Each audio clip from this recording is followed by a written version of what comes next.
We always come in CPM, only we stopped for last 2 seasons for the pandemic, and this season we decide to come back because our best market is Russian market. So we hope to increase our business. Also, if the situation is not very good around the world.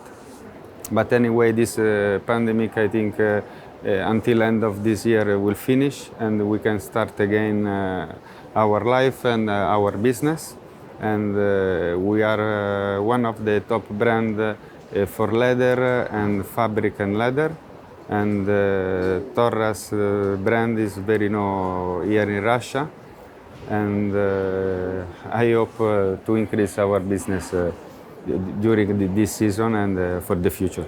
There was good situation because the first day was quiet, but after a lot of new customers coming to visit us, and we took a lot of good contact from Russian and outside of Russian.